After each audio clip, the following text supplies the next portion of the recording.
The barker waved as a couple left, both looking like they had received a great truth. They all left like that. It was what the barker did for people. Everyone had problems. Even the barker had problems, but that was what the barker was here for, after all. The barker was a problem solver, a creature of order, and it made him feel good to help people get over the trauma that so often held them back. Some people, of course, couldn't be helped. He had discovered that last year when he had made the mistake of wandering into someone else's territory. The barker shuddered. He didn't like to think about that. It was his own fault. He should have known that Kashmir wasn't the place for him. He would remember. He would be on the lookout for other such places from now on. Hamburg, however, seemed safe enough, and this island was an added bonus. There was a lot of history here, a lot of energy here, and despite being helpful, the barker was still capable of tapping into that dark energy to help others. Darkness to light, that was his way. The barker looked up suddenly, his nostrils flaring as he took a deep whiff. Something rotten was in the air, something familiar. He looked up and into the fog that was gathering around the bridge. It had seemed fun when he'd first seen it, a real neat effect to go with his haunted carnival. But as something came over the bridge, he thought it might be less neat and more of a concern. The shadows were not those of interested thrill seekers, not by a long shot. One of them was huge, a gargantuan with things moving on him, and as they approached, the barker put on his best smile as he prepared to bluff his way out of danger yet again. He prayed his suspicions were wrong. "I do apologize, but the hour is quite late, and the carnival is only open till 9. You'll have to come back tomorrow." But as he looked up, he saw that his fears had been valid. There were 5 of them. The 3 in the lead bore the faces that he had given them, the harsh, orange visages of carved pumpkins with the candle-lit eyes of porch decorations. Beside him was a man in a long coat and a tall hat, a man the barker knew. His face was hidden in a shadowy circle, but the eyes were something else. The shadows did little to hide the angry red coals that looked out from beneath that cowl. The last, that hulking brute, was the worst one yet. He was massive, 7 feet tall, and nearly as wide, and his body seemed to be made of vines or roots.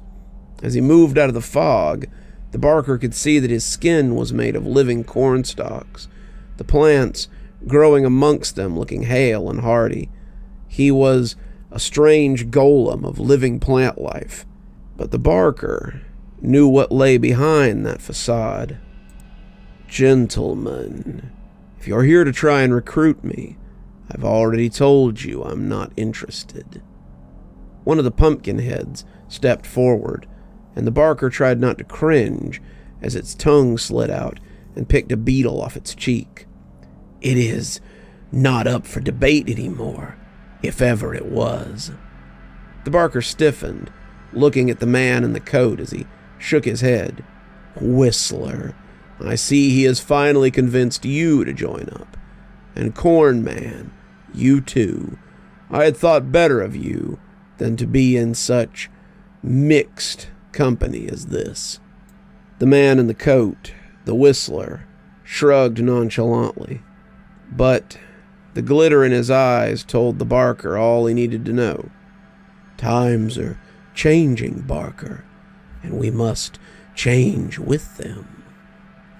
From the Corn Man there was no reply, but the Pumpkinhead seemed to be getting impatient. "He's not asking anymore. The Green Man is calling all his chickens home, and he's done letting you roam free." The barker laughed. "The Green Man? I don't answer to your Green Man, and I certainly don't answer to you. It's bad manners to encroach on someone's territory, even if it's temporary. I would like the 5 of you to leave." They did not leave, but the Barker hadn't really expected that they would. "We aren't going anywhere, not unless you're coming with us. He has very specific orders, and we don't leave unless his will is done." The Barker took a step back towards the park. "You know, there's no way you can take me once I enter this gate." The Pumpkinhead grinned at him. "We'll take you. It's only a matter of time." He stepped through the arch, the mist swirling around him. "Good luck, then," said the Barker. He vanished, and they gave him a little head start before they came in after him. The fog was thick, but it didn't bother them.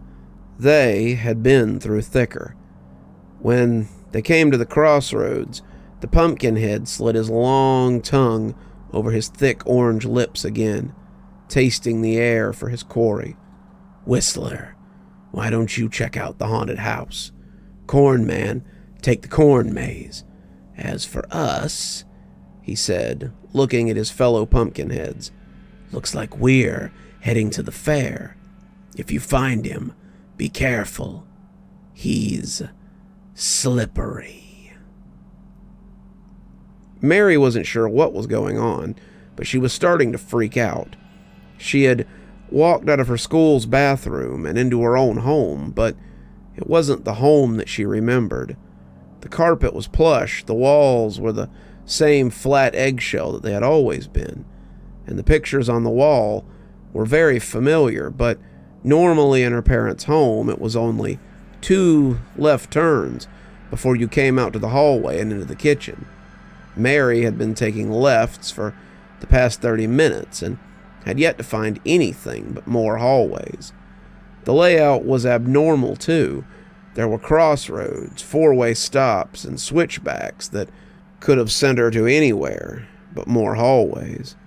Now the walls were becoming darker and darker as she went, going from eggshell to a charred gray, and the carpet had been getting shorter and shorter, until now it was like the stuff in her dad's study. Burma, he had called it, and it was scratchy when she sat on it. The lights had changed too. They had shrunk from the long tube lights that her parents had in the halls to the little circular ones that you sometimes saw in rich people's bathrooms. To Mary, they looked like eyes more than anything. And now, there was someone else here too. Mary recognized the girl from school, someone she'd passed a dozen times but never spoke to, and it was clear that the girl recognized her as well. "Fancy seeing you here. I think you're the first person I've seen in a while. Any idea what this place is?" "I don't know. It was my house for a while, but the farther I go in, the less it looks like it." The girl laughed. "Mine too. The floor went from tile to hardwood and from popcorn to smooth ceilings, and it just kept changing the further in I went." Mary wanted to ask the girl what she had been seeing other than that, but that was when they started hearing the sound. "You hear that?" the girl asked, stopping and cocking her head like a dog. "Sounds like someone whistling." It seemed to give the girl hope, but Mary didn't like it. The sound was off, the tone completely wrong, but to her new friend, it seemed to indicate that there was someone else close by. Before Mary could muster the courage to try and convince her otherwise, they met the person responsible for the sound. The other girl called out to them. It was a man in a long coat, but Mary felt something clench inside her when she saw him. It was something primal, an instinct to stay away, and when she tried to pull the other girl back, she seemed confused. "What? It's someone else. Maybe we can all help each other." Mary shook her head, trying to convey to the girl that something was off, but she must not have done a good job because the girl pushed free and started toward him. Mary saw that red eye as it looked up at her, watching her approach, but she had thrown herself around the corner before it could see her. The whistling stopped, but it was soon replaced by the sound of screaming. Whatever he was, it appeared he wasn't as harmless as the girl had thought. Mary leaned against the wall, shuddering as she listened to the thing finish whatever it was doing. Whether it was eating her or just smushing her down into his coat pocket, Mary didn't know, but soon the whistling was back, and the sound of it sent chills through her. It got closer as it drew closer, and Mary was certain that any minute it would pop around the corner and get her. Louder and louder. He must be feet away. Louder and louder. He must be right on top of her. It stopped, inches from the corner, Mary shaking like a leaf, before he turned on a heel, clomped up the hallway, back the way he'd come. Mary waited to a count of 20, then 30, then 60, before she headed back the way that she had come too. She knew that she couldn't get out that way, but her options seemed limited, and she knew that she didn't want to take any path that might lead her back to that thing. Something was wrong. Mark could feel it. Before now, everything had been dreamy, a kind of foggy other space where Mark had been alone, but as he moved away from the snack bar and deeper into the midway, he started to hear other people. Voices, many raised in confusion, whispered around him, and as he came past a dark duck booth, he saw about 10 people in the midway, looking lost. The fog was thicker than he had ever seen it, obscuring many of them further when he finally came across them. As Mark approached the group, he could see 3 others coming out of the fog in the direction of the front. These 3, however, didn't seem like the others. These 3 were different. These 3 were wearing masks. Pumpkin masks. "Hey!" shouted someone, walking towards them as he waved his hands. "Hey! Any idea how we get out of here?" The masked men cocked their head in unison at the group. The one out front approaching the speaker as he asked him again how they got out of there. "Leave?" the masked man said. "Why? We just got here." The speaker, a tall guy in his early 20s, seemed to think better of approaching him. The pumpkin-headed man cocked his head in the other direction, closing the distance between himself and the speaker with an artful little hop-skip. That was when Mark noticed that the man wasn't unarmed. There was something long and thick in his hand, something like a bat or a baton. "Let's play a little game, shall we? I think I'm in the mood for a game. Don't you, boys?" The other pumpkin heads nodded enthusiastically, and the man must have felt like he was too close, because he took a long step away from the pumpkin head. Not long enough, though. "How about a game of tag?"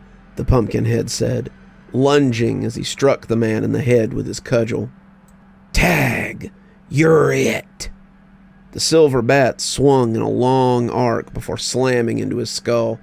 A gout of blood fell across the pavement, the man's neck snapping to the side as he fell.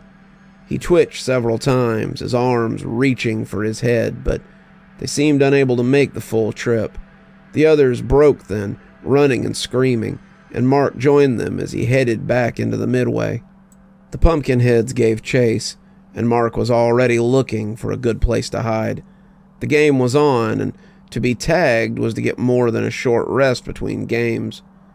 Mark jumped behind the counter of a ring toss booth, and as he came to rest under it, he heard someone stifle a scream.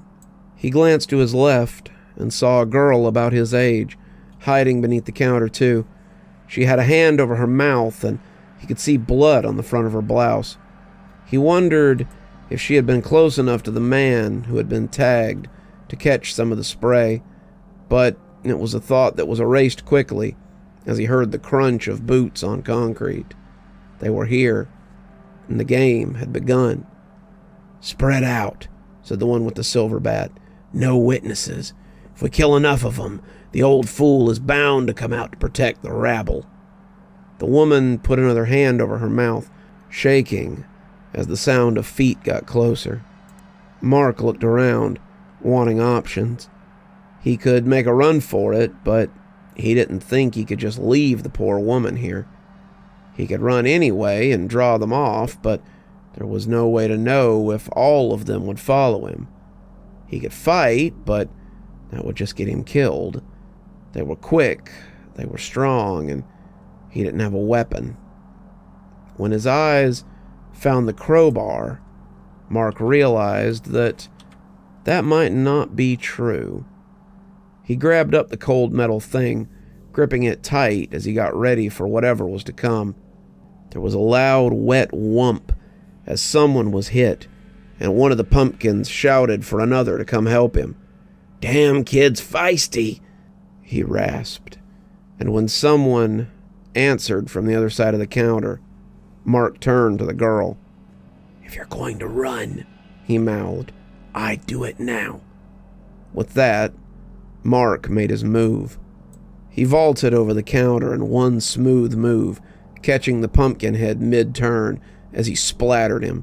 There was no blood, no brain matter to speak of, but the head broke open with a wet pop, sending seeds and pulp everywhere. The other two turned, the silver-batted one glowering at him with his candlelight eyes, but Mark did not stick around to fight 2-on-1.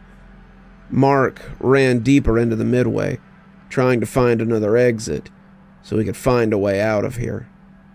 Jazzy sat in the middle of the field, her knees against her chest as she wept. She was lost amongst the corn, and there was no escape now. She had followed Reggie as close as she could, but it hadn't made any difference. She had lost him in the corn, and now they were both gone. She'd never find him, never see him again. Just thinking about it made her sob all the harder. She put her head against her knees, the tears wetting her dress, as she wondered how she would ever find her way out of this. "What's wrong?" Jazzy started, looking up to see, of all things, a little girl peeking out of the corn.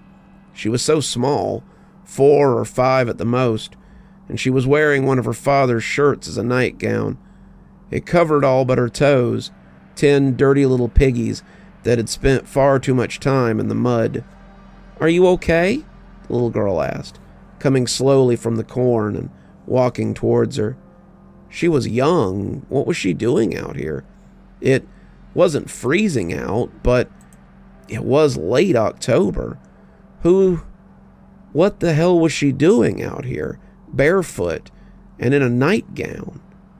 "How did you get out here?" Jazzy asked, sitting up a bit as she tried to make herself look less pathetic.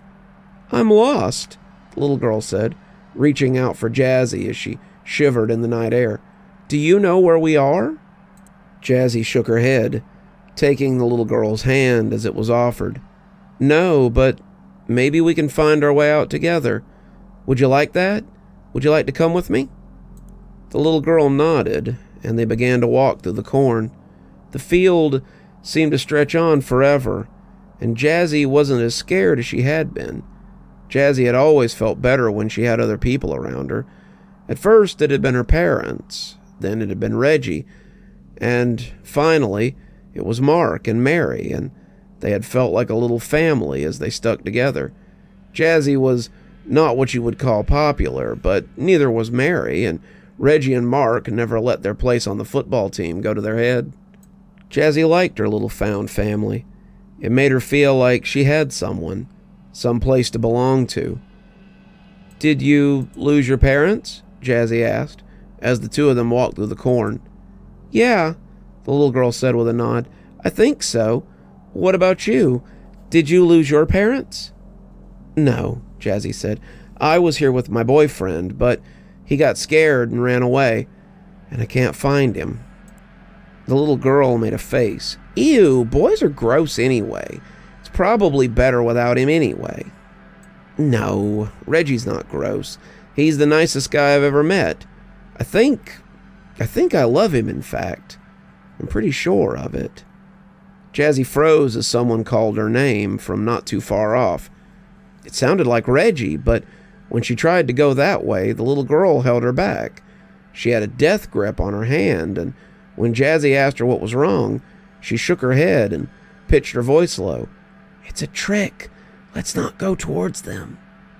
"But it sounds like Reggie," Jazzy put in. "If he's looking for us, then maybe he can help us get out." The little girl refused to let go, trying to pull her deeper into the corn as the voice continued to call out to her. "That's how the monsters get you," the little girl said, like it was the most obvious thing in the world. They call your name, and then you follow them into the woods, and then they gobble you up. Don't you know anything?" Jazzy was pretty certain that the person calling was Reggie, but the little girl had made her rethink it. Could she really be sure it wasn't a trick? Who would be trying to trick them? She didn't know, but this whole thing was so weird that she found herself following the little girl as the two of them went back into the corn. "We have to be careful," the little girl whispered. "He might hear us." "Who?" Jazzy asked, looking around fitfully. "This thing that some of my friends told me about. This old story about a monster in the corn. They say that he lives in the corn and he grants wishes, but he also hurts people. Sometimes he even kills them. They call him..." But that was when they heard it. The rustling in the corn. It sounded big, like something huge was moving amongst the stalks, and the two of them stopped. Jazzy was suddenly overcome with a deep and unmoving fear. It swept through her like a metal wire, holding her in place. She looked at the girl, the one trembling in her hands, and heard her quietly humming something. "Corn man, I can stand as the corn stalks can. Corn man, still as stone, not like a man. Corn man, still and quiet as the corn stalks can." The rustling got closer, the stalks rattling faster now. Whatever was out there, it knew they were there and it was coming for them. Jazzy wanted to run like a scared rabbit, but that wire was coiled so tightly in her that she could barely breathe. "He's coming," the little girl whispered, and she closed her eyes as the two of them quivered in the corn. "Jazzy!" someone yelled, and as they erupted from the corn, she breathed a sigh of relief. Reggie had found them there, and the smile that broke across his face was cherubic. "Thank God! I didn't think I'd ever find you." When the vines exploded out of his chest, spraying Jazzy with blood, the scream that rose in her was nothing but the whisper of a deflating tire. "You're still here. Thanks for stopping by. Dr. Plague here. Always a pleasure to see all my new and old viewers coming by for another one of my spooky tales. If you'd like to support the show, you can always take part in one of our channel offers through Fume or Aura, or you can just click on another video when they come up. I'd really appreciate it. For our newer viewers, we also have lots of playlists and other things if you'd like to get caught up. I know some of my series have been going on for quite a while. If you'd like to get my latest book, there's a link down below that'll take you to my Amazon page. Towesey Homestead just came out, so if that's something you'd like to get your hands on, go ahead and have a look down there. If you'd like a signed copy, you can go ahead and email me from my email address on the site, and I'll get with you about shipping information and ship you a signed copy. If you'd like to support the channel in a more monetary fashion, we also have membership through YouTube, and we've got a Patreon that you can get the information for in the description. We have lots of tiers and everything to suit your needs. Patrons that support on the $10 tier, that's our Ghostly Reader tier, get a book anytime I write one, signed and on their doorstep.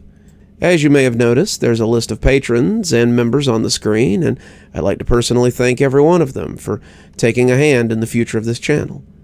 Well, that's enough for tonight. Dr. Plague, signing off. Have a wonderful evening.